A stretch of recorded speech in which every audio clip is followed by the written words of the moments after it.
It really does show that it sells newspapers to thirsty middle-aged men if it mentions Lucy Letby. But then you speak to survivors from that town and they say, well, the police collapsed my investigation in 2017 because they didn't record evidence properly. So the Ghana Drunkards Association actually have better policies on alcohol-related health than perhaps some of the nanny state activists in public prison. health, Yeah. definitely.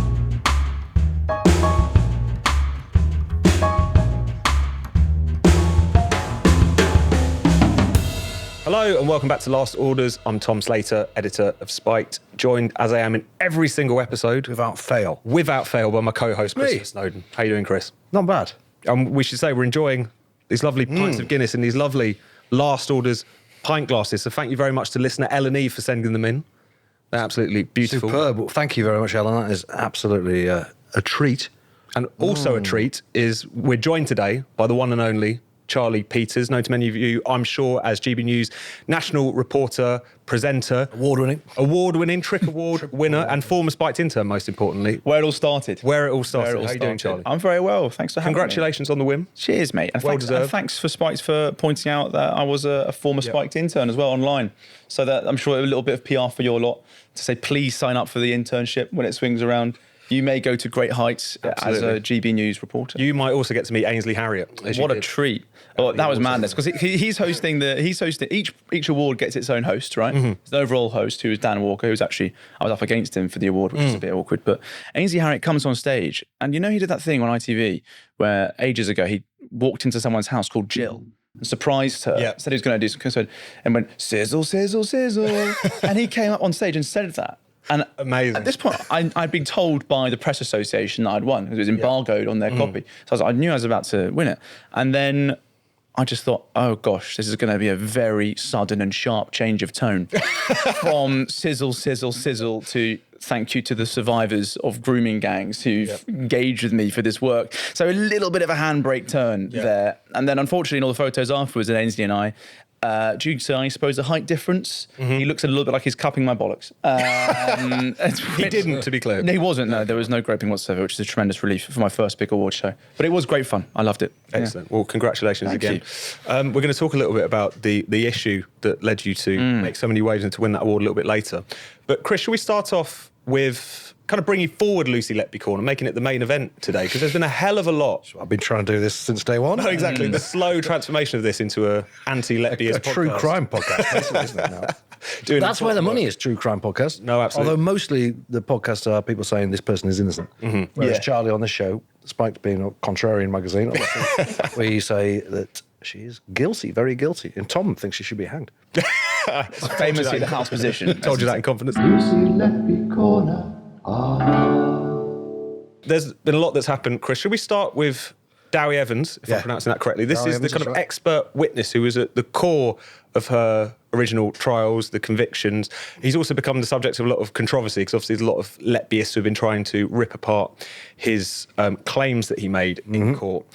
He's got himself into a little bit of hot water because of the fact that when responding to one of these kind of anonymous alternative experts, he got a little bit fruity in the response. I'm going to read it out, actually, because of the fact that in full, it's very funny and very savage. So this is one of the people who've been emailing him, trying to challenge his claims. He responded to them saying, "You seem very intense, and it's not unusual for men to have the hots for pretty young blonde females. A nursing uniform is a turn-on for some, by all accounts. I would suggest you need to get out more, find yourself an available pretty young blonde female, with or without nursing credentials, but one who doesn't go to work intent on murdering her patients." Obviously, this was written up in the Mail, I think, as shock horror, terribly unprofessional, maybe a sign that he's not as Front page confident. of the Front Mail on page Sunday. Sunday. You've Mail on got Sunday. the hots for nursing uniform. A paper that's very much campaigning on this issue Absolutely. from the alternative true crime innocent perspective. Peter Hitchens certainly is, But I just thought it was hilarious. I mean, Great what did comment. you make of it? Other than Oh, it was a savage burn. And also saying what we're all thinking, which is that, you know, these people, generally speaking, are men of a certain age. And I don't think it's insulting or unrealistic to suggest that they're not interested in someone like Colin Norris, who's just had his appeal turned down, with a very similar appeal, actually, and similar circumstantial evidence, insulin poisonings, all that. No one said a word about him. Or none of the David Davis, Phil Hammond, Peter Hitchens, Jeremy Hunt now has come out. Yeah. None of these people seem interested in him. Or Ben Geen, who's another nurse who is trying to appeal his conviction, got the same lawyer as Lucy Letby. I mean, there's actually quite a lot of nurses who are banged up for killing people, all on what, strictly speaking, is circumstantial evidence. But it's only Lucy Letby, the blonde nurse, who has got this massive campaign around it. So I don't blame him at all. He was getting provoked. Mm-hmm.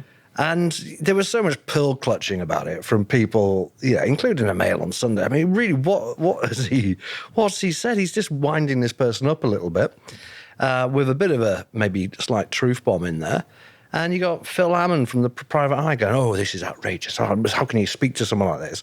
It's like, you work for Private Eye. Come on, don't get all uptight about things now, So yeah, great, amazing. It was front page, but it really does show that it sells newspapers. And it sells newspapers to thirsty middle-aged men if it mentions Lucy Letby. So it proves the point, doesn't it? Small sign, perhaps, that he's slightly under the cosh with having his evidence and his testimony, displayed in front of the world and put under rigorous examination, more rigorous perhaps than a Crown Court. I think some of the international academic review of it, that must cause you an enormous amount of strain. And I can see, often you get those messages, right, and you want to snap and respond when someone's challenging your work, and very serious work. But I do think what he said does have an element of truth to it, insofar as you say, other nurses, have had this sort of criminal proceeding go against them but haven't received the same attention. I do think there is a sort of, because she's an angelic-looking woman, rather than the fact that they've got the hots for her. Yeah. I just think about, it could be a bit of both. So. I think it's more of my piece than the sort of, it's a ravenous lust that's driving it. You're much more diplomatic. Well, it's more. I just think about Madeleine McCann, right? There are so many missing girls who go missing in those sort of circumstances, but the nation has obsessed over her because she's a very, very photogenic girl, and she has a mark on her eye, and that appealed to the nation's heartstrings. I think there is something about Lucy Letby's arrest footage that turns people into a heartstring-pulling scenario. One other thing I'd like to bring out, you mentioned Jeremy Hunt. Yeah. Poor boy. The way he's intervened into this debate by saying that he'd done some soul searching. He shouldn't have said that, because of course the immediate response was, "I did not know you had one," which received far more support than the actual piece he wrote. But it does seem as though now, Chris, you've been going on about this for years, of course, but for some people they are making interventions. I've only been going on for a year, actually. It feels longer. It does feel longer. Having read the thousands of words for some you produced, just so that I could have pub arguments with people. Some people have waited. I think it's a strange time to intervene now, don't you think? That they're choosing this moment. Is that a sign, Chris, that you think, unfortunately, from your perspective, certainly the official line of this podcast, that she's guilty of sin, that the mood, the attitude, it's changing and the scepticism is rising? Because it is striking that, the Mail on Sunday went from just publishing a hell of a lot of Peter Hitchens criticising the conviction, but now it seems to be pretty much campaigning on this issue, as you suggest. You have got Phil Hammond over at the Eye, but now there are more and more people who are getting involved in it. Is that a concern? Jeremy Hunt's got a book out. That's all it comes down to. Mm-hmm. He was on the television this morning talking about it again. He's not bringing anything new at all to the party. He's just saying like, some people have raised questions about this. Let's rerun a 10-month trial. It's not going to happen. They can go on about it as much as they want. It might well. The Colin Norris judgment today, his appeal. It's not his first appeal. Do you want to tell just in a nutshell? Colin Norris murdered various people with insulin. Lucy Letby attempted to murder a couple of people with insulin. Didn't succeed. Obviously, murdered lots of other babies in different ways. But there are clearly similarities there. And if anything, the Colin Norris appeal you could argue, was even stronger than what Letby's putting forward. But it was just completely rejected. It was basically had news experts who said, we think that these deaths might not have been deliberate insulin poisoning, might have been natural causes. And the judges listened to every side and just said, no, don't believe you. Quite interesting, the judges seem to be making basically a scientific decision there. It wasn't, and this is bad news for Letby supporters, they didn't just say who's got the best credentials because they must be right. Let's find out who the world-leading endocrinologist is. It was nothing about that. It was just like, let's look at the facts of the case.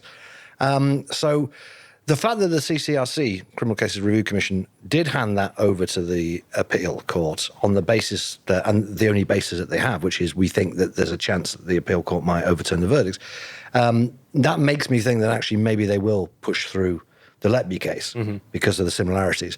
But the similarities also make me, as I have been from day one, convinced that the Court of Appeal will turn down. Yeah. Unless there's some brand new evidence comes out between now and then.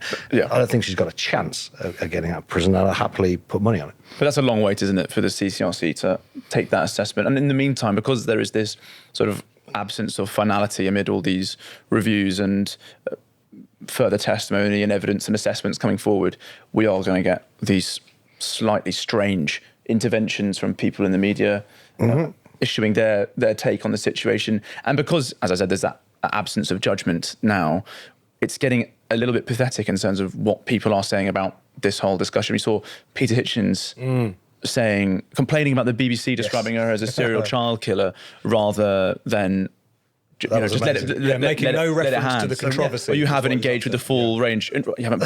There's both sides balance on it. Shall we explain what this is? Because this was the next bit we were going to talk about. Yeah, no, exactly. Peter Hitchens, listeners, has made an official complaint to the BBC because they referred to her as a serial killer in an article. And the fact that she is, in law, absolutely, a serial killer doesn't seem to put him off at all. He thinks that it should just be an alleged serial killer or the falsely accused. Whatever. It's bizarre. How would a radio script writer describe it? Yeah. Lucy Letby, a convicted serial child killer who some people believe is not a convicted serial child killer. It would just, you actually can't script it. I mean, it would just sound ludicrous. Yeah, it's just as a matter of legal fact, she is a serial killer. Phil Hammond, at the same time, MD in Private Eye, he's trying to get the General Medical Council to somehow overturn the verdict. The GMC is notoriously weak at even striking off doctors who are killing their patients. They've done nothing about Asi Malhotra, for example. A lot of people think she would certainly be investigated, if not struck off, with all the things he's been saying over the years. He's now part of the Make America Healthy Again movement and all that kind of stuff, working on RFK, anti-vaxxer. The GMC has never done anything about him. And yet Phil Hammond seems to think that his argument is that because there's like conflicting opinions about the Letby case amongst doctors, that some of them, by definition, must be wrong and therefore incompetent, and so they should be investigated for incompetence and maybe struck off. They want the whistleblowers struck off or something. Those doctors who pointed out the pattern of behaviour, shall we say? Sort malpractice. of. Yeah, sort of. Or Darry Evans. Try and stop babies dying. Someone. It's a very odd line. I mean, he's been going on about this a lot, so he's obviously sincere. But people are going fairly mad about this. Yeah. The other thing, of course, is Brenda Aguero. Are you familiar with Brenda Aguero? This is your space, not mine. Brenda Aguero is the Argentinian Lucy Letby. And she was convicted last week of killing a load of, I think they were neonatal babies, or certainly babies. And it is a really similar case, actually. Again, nobody saw her do anything. Yeah. People would say that as if that's some sort of killer argument. Like, unless you catch people literally red-handed, then they must be innocent. But yeah, no one saw her do anything. She protested her innocence, circumstantial, medical evidence, blah, blah, blah. And there's a big, Free Brenda campaign in Argentina. Libertad para Brenda. Brenda Aguero is an amazing name, for anything else. How do you get that name in Argentina, Brenda Aguero? It's a real mix, isn't it? Usually it's Argentinian Germans rather than. Is Brenda a German name? I don't think so. More like Coronation Street. That's what I'm saying. Yeah, usually it's the other lot. Oh, I see. Yeah. Brenda. So Free Brenda. So. So you think Brenda's innocent? Is that what you say? I have no idea. I'm going to assume I am not going to go down a rabbit hole. Someone's got the hots for Brenda. No, come on, you could I'm do not going to go down a investigation. You could do it at the Brenda's reasonably good looking, so I can see why people might start campaigning for her release. And maybe the Letbys could move on to her when everything falls apart with Letby, or when she confesses. God, I wish she'd confess. All these people are going to look so stupid if she confesses. They're going to look pretty stupid, I think, when the Court of Appeal produces a scathing judgment saying this appeal has no merit at all. But one day she probably will confess.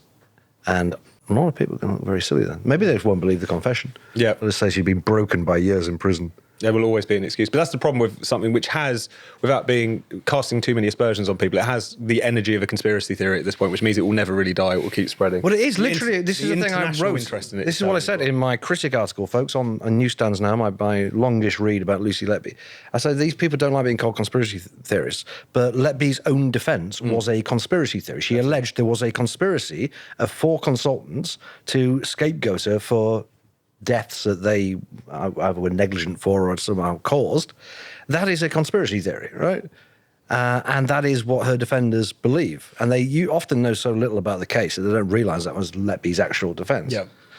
Whilst we're talking about huge miscarriages of justice, let's talk about a genuine one for a second here, which is the topic that you've been reporting so much on over the years, Charlie, and which also was a large part of why you've won this reward, very deservedly so, is the grooming gang scandal, which has, over the past few months, got right back to the top of the political agenda. We're recording this, a week or so after the Casey audit. This is Baroness Casey's review into all the available evidence about the grooming gang scandal, both the perpetrating and the cover-up to a certain extent, which has forced this U-turn from Keir Starmer. Originally was rebuffing calls for a national inquiry, claiming that people calling for it were, quote, jumping on a far-right bandwagon. Well, he's now boarded said far-right bandwagon himself by saying that he accepts the recommendations of the Casey review and that we are going to plough ahead with this national inquiry. I think people who have been paying attention to this issue don't need to be reminded about the horrendous crimes themselves up and down the country, thousands of victims. I know GB News have found at least 50 towns and cities across the UK in which this abuse of predominantly very poor and working class white girls by predominantly, disproportionately, I should say, Pakistani Muslim men. And one of the things, hopefully, about the review is that at very least puts pay to the idea that those claims were just a kind of racist conspiracy theory, making the point that there's not a hell of a lot of data available, but where there is data, it very clearly points to this disproportion. But have you got any kind of reflections on what this review means and what could happen next? Because there's always the danger that an inquiry such as this just becomes an exercise in can kicking and whatnot. But what's your kind of general top-line take on where we're at with this long-running scandal? The top-line take is that it's vindication for those who've cared and not let it go away. Right, and that's predominantly the survivors, their families and campaigners, but also the various media outlets, and very happy to include GB News, that have given this the full weight of rigour that it's required. Even as recently as the start of this year, when interest in this surged, when Elon Musk got involved, people were still asking the question, perhaps now a bit more quietly, why are we still talking about this? This was all something in the past. But of course, the figures asking that, some of them, within Labour, obviously, some of them within those left-wing circles, their friends and allies at the same time were saying, we don't need to talk about this because we're making loads of arrests. We're protecting thousands of victims. As they were denying the issue, they were celebrating the fact that they were taking action to destroy the issue. So it's vindication for those who've cared about it and put it back on the agenda and shown that there are more things to reveal, more scandals, more cover-ups involved in this. Jack Elson from The Sun, I think, asked that question of Sir Keir Starmer in January, that fated press conference where he said the far-right bandwagon at a hospital in Surrey, in Epsom. Jack, I think, asked the PM, are you confident that every cover-up has been exposed? He did dodge the question. He basically said, we've had these inquiries already, referring to the ICSA reports. And then later he said, we don't need any more research. I thought that was a really strange line, because there was a political opportunity, of course, which he used to say, we don't need another inquiry. To say we've had the inquiry for ICSA. Even though it was a sham, it didn't look at grooming gangs. I think your audience will know that. It looked at just 6 areas and none of them had this pattern of abuse. To say it didn't need any research was a really strange thing to say. Because a week later, he commissioned someone to do loads of research. Almost 200 pages were printed last week. And she pointed to the absence of information, how this issue has been so difficult for people to engage with. There's a whole chapter called Denial, chapter 6, and that points to the fact that people haven't gathered that information. So much of what should be gathered, the academic information, fascinating conversations and investigations into links between cousin marriage and grooming gangs, about clannishness, about in-group loyalty, about moving foreign cultures and modes of feeling and thought around women to post-industrial Victorian mill towns. That should be a fascinating area of academic study, but it hasn't been done. So Keir Starmer said on January the 8th, I think, we don't need any more research, we just need action. I happen to think we need both. I'm glad that he now thinks that. And my colleague Christopher Hope, our political editor at GB News, he says, I think, quite a lot, that Keir Starmer isn't a cynical political creature. He's quite a natural person. He genuinely thinks things like this. He thinks like a lawyer, like a civil servant, which is a source of criticism for him as well, of course. And I do think he genuinely felt, we've taken action, we've got this task force that the Tories launched, and we've already had an inquiry, so we'll just crack on with that. That's what victims want.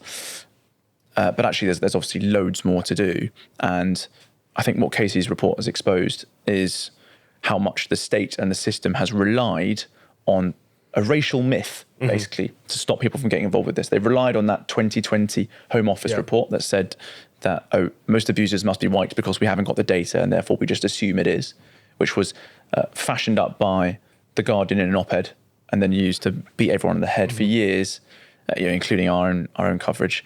But that's all gone now, and all the people who said that have been remarkably silent. Many people who passed that myth around have deleted their posts. So it does really feel like a corner has been turned. On the second question, what do we need to do now? How do we feel about this inquiry? Well, I think, for a lot of people, it's a sort of a painful realisation that the work starts now. Yeah. To make sure that this inquiry asks the right questions of the right people, compels the right evidence, compels the right witnesses. Because if it doesn't, it risks becoming another ICSA. We don't need another probe into Warwickshire that ignores Bradford. But I think I'm hopeful that we'll get the right one. Can I ask you a couple of questions? Sorry. Please, Go for it. Firstly, how much is this still going on, do you think? And secondly, will the inquiry potentially lead to people getting their comeuppance? Could it lead to criminal prosecutions? Yeah, well, Maurice Glasman, the Labour peer, he always says on GB News, I love it when he says it, he wants a show trial, televised, with powers of arrest. The people need to see this scourge being exercised from the body politic. They need to see justice being done. And I agree. And I think your audience would agree. And I think the public agrees. When we did polling on this through Jail Partners in January, they found that the vast majority of people not only wanted an inquiry, but wanted those who covered up the abuse as well as the perpetrators to be jailed. They also wanted the death penalty for serious, organised child sexual exploitation perpetrators. Do I think that will happen? The death penalty, probably not. No. But on the misconduct in a public office, that is an offence on the books. And I think this is an extraordinary opportunity to use that offence and for the CPS to essentially get a grip of this and to flex its muscles properly for the first time on this scandal. Because I do know, just go back to Letby, with obviously the Thirlwall inquiry with Letby.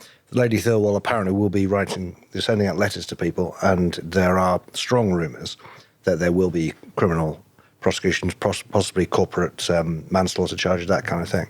Yeah, I think for the grooming gangs inquiry, the sort of misconduct that you can find is not just like deliberate attempts to chill conversations about race or investigations, which we had in Rotherham, for example. One councillor was accused of saying they shouldn't look into taxi drivers and accused people of racism when they did so. I'm not sure that wouldn't stretch into a criminal prosecution, though of course it's revolting and they should be punished and never work in the civil service again. But when it could lead to criminal prosecutions, I think, is when people were threatened for looking into this. So we took the testimony in April of John Pecos, very brave former copper who was speaking out for the first time after 20 years. When he retired, he went to Bradford to work for a charity looking at trafficking around children's homes, found a load of evidence, gathered it for 3 months. Obviously, I triple sourced his account with the person who was working alongside him at the time, a former member of the Royal Military Police and others who were at the charity. And when John Pecos presented his findings to the police and the council at Bradford, they threatened him with arrest. They said, you're putting these children at risk, because they didn't want to rock the multicultural boat. They didn't want to spark those riots that had previously occurred. I think that sort of behaviour is where there is a possibility for further investigation. And I'm confident that the people involved in that are having a very nervous time right now. And is part of the hesitance to deal with this issue is partly because of the cultural trends that we've been talking about, the fact that people were told for so long that this is some sort of racist conspiracy theory, so on and so forth. Just a lot of groupthink and refusing to look this crime in the face because it raised so many difficult questions about the society in which we live. But in terms of the kind of active cover-up that we're talking about, because presumably this is a large part of, consciously or unconsciously, why Labour in particular were very nervous about going near a really full-powered national inquiry, because the fact that I don't have a number for it, you'll probably have a clearer sense than me. But if you think about the towns in which so many people have heard about, Rotherham, Rochdale, Telford and so on, these are places which have been largely, if not exclusively, Labour run for a very long time. Labour councils, Labour MPs. There was this revelation that Dominic Cummings has come out with in recent weeks, where he said that when he was in government at the Department for Education, working under Michael Gove, that when the Times was approaching Rotherham Council with Andrew Norfolk's reporting about what was going on, they were trying to bring legal proceedings, basically, against the Times. They were asking for the DfE to come on board and back them to try and snuff out this story. So there was clearly indication, shall we say, that a very explicit kind of cover-up was taking place. Is that the sort of thing that you think an inquiry could really get to grips with, or is it something which too many people have left and too many kind of files have been burnt figuratively or literally? Saying, Casey's report advises authorities to not destroy any files, and you can't destroy memories, which is helpful. So, although you two are trying, you can compel people, and I think people will come forward to dob in one another out of fear, I think now, because they are concerned that someone might have a file on them. And I think it will set off a bit of a chain reaction. And what Dominic Cummings and Michael Gove told GB News about that case in Whitehall, I think we're going to have further revelations like that. And I think they will go to this inquiry and name those civil servants. They don't want to do it now on the media because, of course, that's not a safe platform to do so for all sorts of reasons. But I think they'll do it under a judge-led commission, if it is judge-led. But to the question before from Chris about how widespread is this still now? Yeah. Well, that's why the inquiry has to take place, because obviously a lot of this is non-recent, but when Suella Braverman launched that task force in the April of 2023, it found over 4,000 victims in a year and made 1,000 arrests. Now, they won't say how many of them were historic, but it is highly likely that the majority are current, because to find historic cases, generally speaking, and to build those sub-operations, that takes a long time. Yeah. Right. So for 1 year to find 1,000 arrests, that suggests a serious effort there. Operation Hydrant as well, they were saying around 700 a year of instances of group-based child sexual exploitation. 700 victims, by the way, and for each victim that reflects many, many more perpetrators and their facilitators and those who know. And that's just from what's reported. As we know, these sorts of crimes, often the true number is hidden. For example, when the J report came out in 2014 in Rotherham, Andrew Norfolk himself did not expect it to be 1,400 that Alexis J came forward with, now revised up to 1,510 by the National Crime Agency since their Operation Stovewood in the town.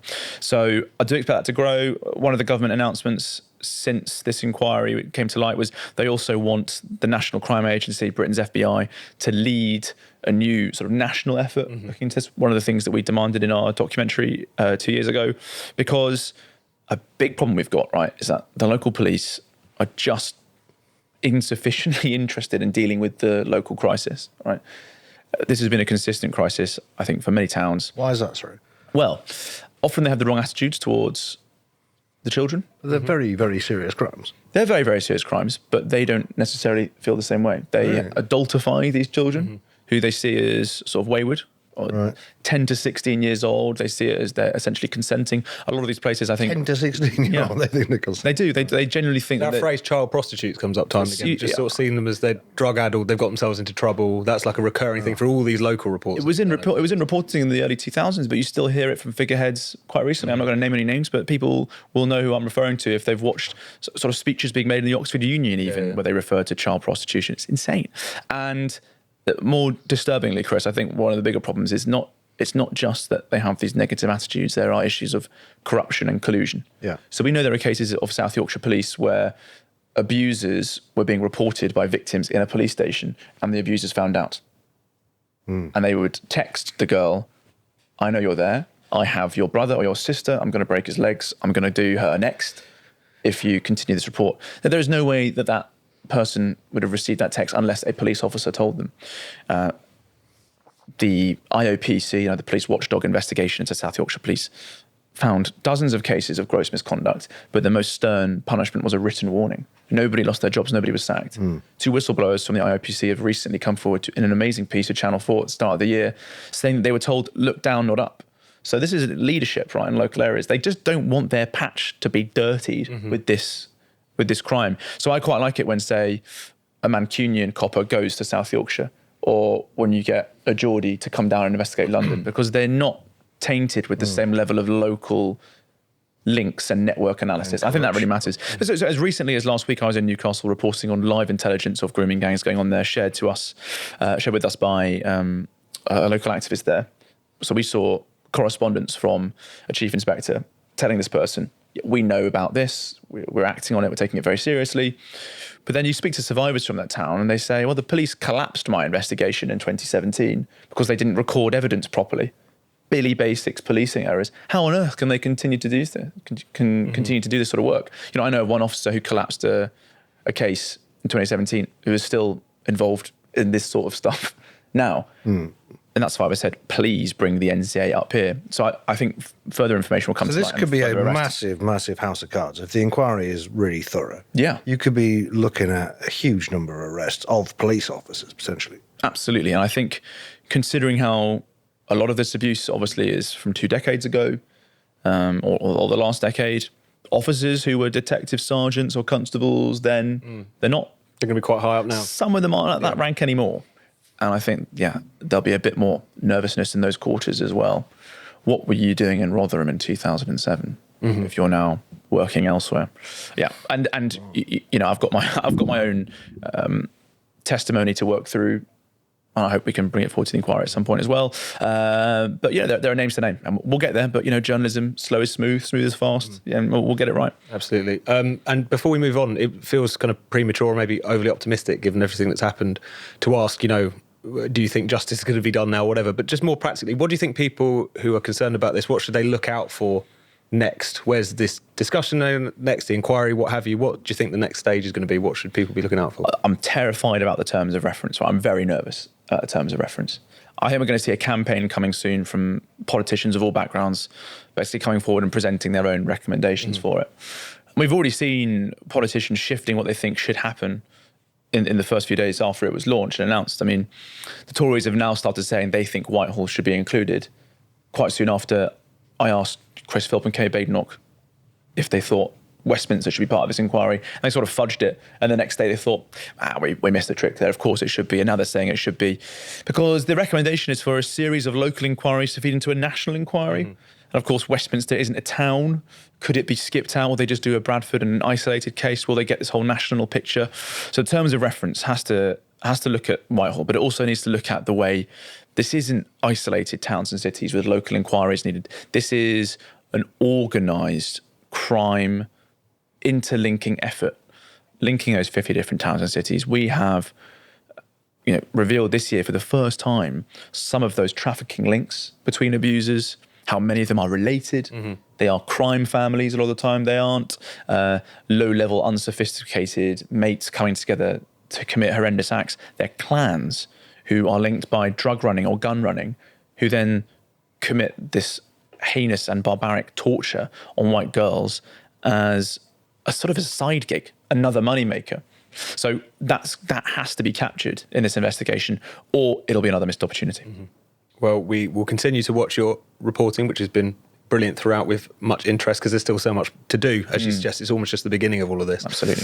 So let's move on to our last topic of the day before we get on to the kind of final round of questions for you, Charlie, which we ask all of our guests. But Chris, I understand that there's been sort of social media campaign which has caught your eye, which I think would be remiss if we didn't mention briefly, because of the fact that this seems to be really I think this is the core of this podcast, and the sense of revolt against the... I remember when it was about smoking and drinking. What happened? Like I say, there's more money in true crime. Exactly, as we're going down. And, do you want to tell us about this new group that you found? Yes. You know what I'm often saying, where am I going to move to?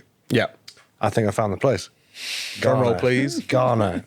It's sunny, and it contains an organisation that I will be happy to join. The Ghana Drunkards Association. Do you see these people? Oh, I've seen these people. Yeah, awesome group of lads. So they claim to have 16.6 million members. I'm not sure this is, strictly speaking, true. Just under half the population of the country. I think that is the population of the country that drinks. Yeah. That's my suspicion. I think they're just assuming that they're all anybody honorary drinks. members. Yeah, exactly. You don't actually need to sign up. You automatically become a member by being a drunkard. What a great name, by the way. You know, a lot of, I was writing a few months ago, wrote a piece for the IA called People versus Paternalism. Folks, look it up, in which I lament the fact that there's very, very rarely grassroots consumer activism against the nanny state. And I talk about the reasons for that and one possible way of overcoming it. But I wouldn't have picked the name, you know, the British Drunkards Association if I was going to form one of these groups. But now I've come across the Ghana Drunkards Association. I think actually it's a good name. Franchise it's quite it out. strong. Yeah. Because you don't want to be going around going, oh, we just believe in moderate drinking. Because most drinkers don't. Yeah. Drinkers' rights or whatever. Yeah, just go Woke. Drunkards Lean into Association. it. So I'm hoping I might franchise it out before I move to Ghana. I might franchise out and go with the British Drunkards Association. Claim to have, however, 35 million members. But what the latest move by the Ghana Drunkards Association, who feature quite regularly on BBC Pigeon, the almost unbelievable... Our favourite news website. patois BBC website. Their latest demand is that the government drop the price of alcohol, and if they don't, then all their 16.6 million members are going to go on strike, basically, and bring down the government. Because they say that the Ghanaian currency has been rising in recent months, but the price of alcohol has not reflected this. This doesn't even seem to be about alcohol taxation. Yeah, I think that Ghana might be quite a status country in some respects. Could be onto something there. In that, the government literally sets the price of alcohol. Yeah. So I'll have to sort that out if I move there. Yeah. But yeah, the government apparently has not reduced the state-regulated price of alcohol in line with the strengthening currency, and so the Ghana Drunkards Association are going to take industrial action about it.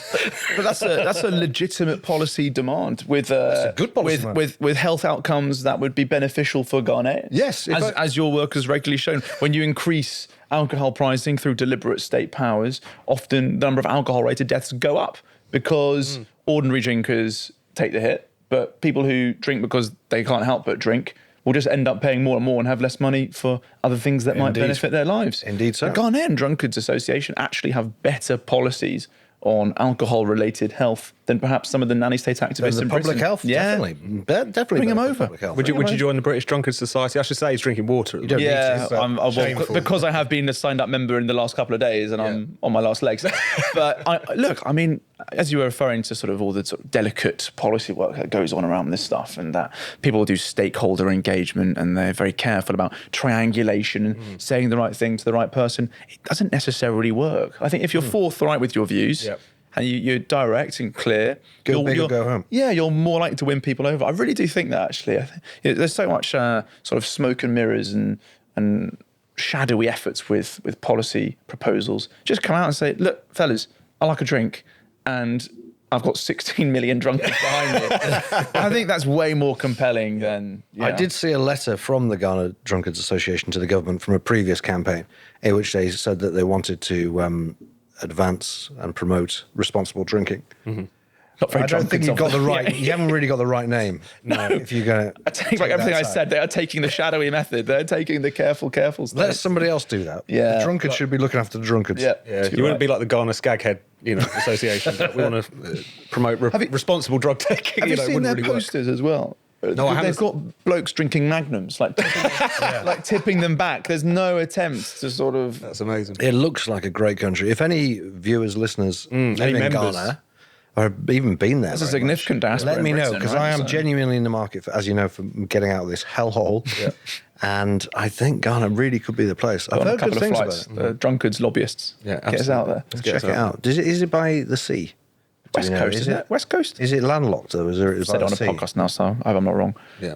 We're at the beginning of this journey for you, Chris. We are. True.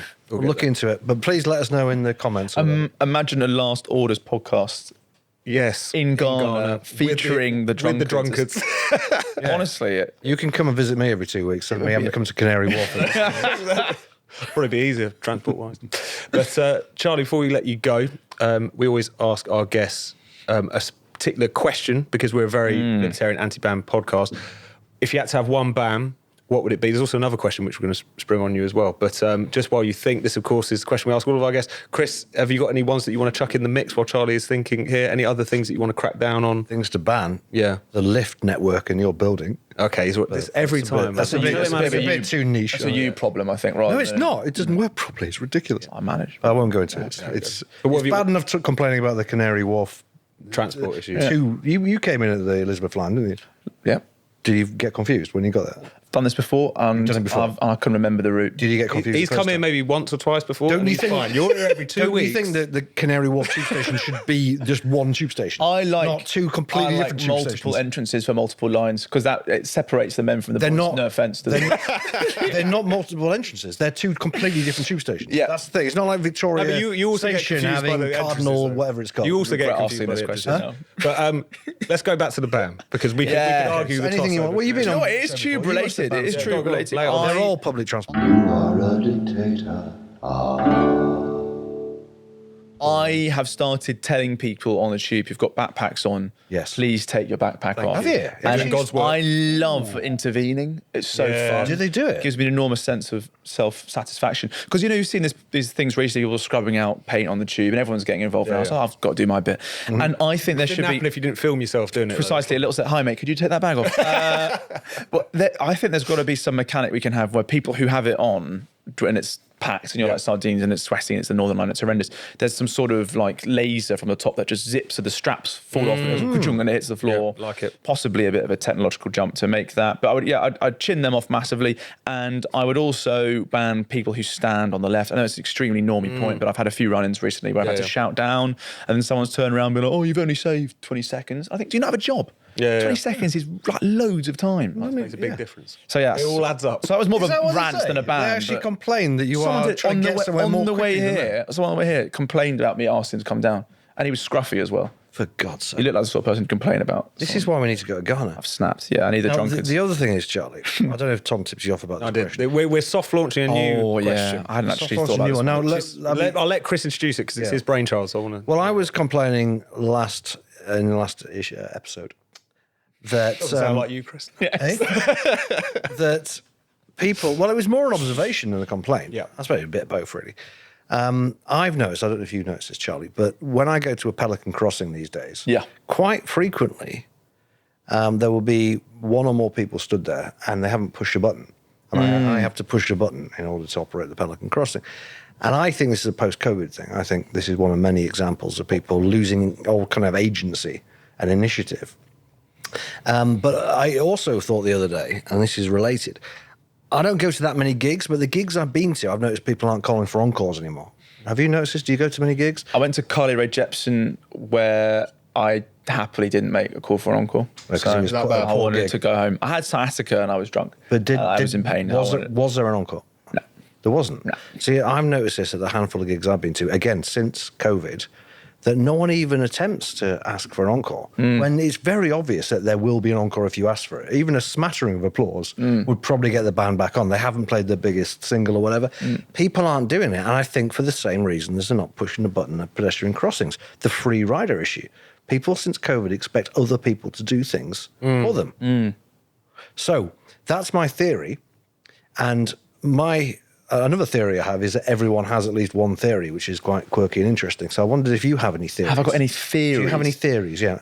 I really should have read that brief. It was in there. It was buried. I don't blame you, because it's the kind of thing you need to be prompted by the thing that sparked the theory before you think of it off the top of your head. I don't expect you to have a list of theories at home. I might just criticise your theory instead, because on the button pushing, Oh, right, okay. I think the buttons are fake. Yeah, A lot of because the you're in time. London. A lot of the Not time, they're in there. normal They're parts there of to give you a sense of agency, which is false. They're deterministic. Some the of them are. lights will change regardless of whether you push the button. Some of them are. At I've junctions, yes. I saw a sticker on a button in Edinburgh which said, "Push this button to feel happiness." And I thought that was quite groovy, and that actually is all it does. I think it just gives you a sense of doing something, but actually there isn't a No, you're thinking of the closed doors button on the lift, right. which are placebos. Those generally are. speaking. I do like to do the open one and feel like a good Samaritan rather than getting my body Well, at that does risk. work, yeah. They're real. They're real. They're real. Have I got any theory? I think weird theories? Unfortunately, most of the theories I have do surround organised criminal gangs between towns and cities, much of which I've expressed already. Yeah.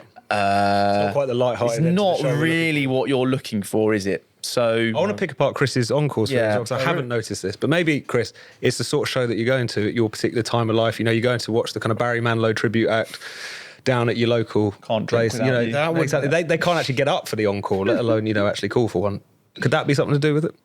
I can't remember going to that many gigs since COVID. I did go to see Guns N' Roses at Spurs Ground, where you're very familiar with. Up the Spurs. And that had no attempt to get an encore. The previous time I saw Guns N' Roses, only a few years previously, but critically before COVID, at West Ham Stadium, of course it was an encore. They came back on, did Sweet Child of Mine, something like that, you know. They were bang up for it. Slash even came on to silence just to do a headstand. It's something that I'm only putting out there. And also, it's only email in, last orders. Email in, leave your comments, say, have you noticed, do you go to gigs a lot? Have you noticed people can't be bothered? He's with theory. Let's develop a theory. Yeah. Excellent. You two, I listen to this pod sometimes, and there's a good chance you've done this already. The queuing for pints at the bar. Yeah, but this is this something to ban? This is not bad, it's a theory. Chris has talked about this often, but I want to hear your version of this. Your theory first. I think the queuing for pints thing is COVID related, of course, because we started doing the QR code to breathe thing, and everything has to be regulated and orchestrated in a very severe manner.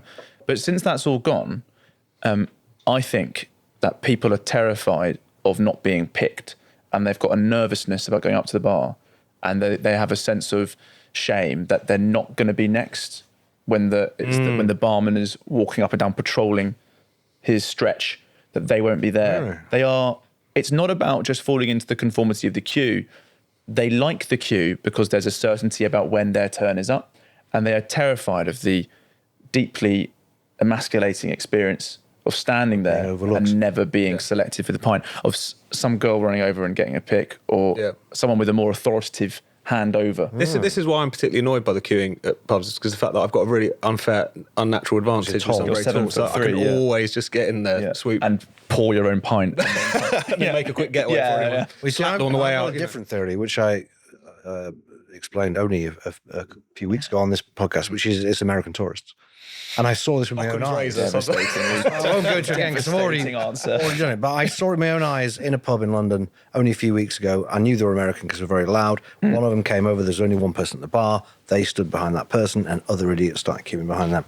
It's American tourists who start it, and then British people too weak to defy it. But defy it, folks. It can be done. Yeah. You just got to, the key to it, I believe, I haven't done this myself, but the key to it, I think, to do it in a polite way, is to ignore the line, go to the front. Let's say there's 3 people in a line, right? You go to the front and you say to the 3 people in the queue, said, I'm not going to ask to be served before you, but I will not queue up in a pub. That's the thing to do. The problem we've got is there is a Nando'sization of pubs, right? Because you order food now as well. They've been doing that for a while. The ubiquitous gourmet gastropub scenario means that people have increasingly associated, you order, table service is gone, so you go up there and order, and they just associate the food queue with the drink queue now. And also Americans, and also they're scared.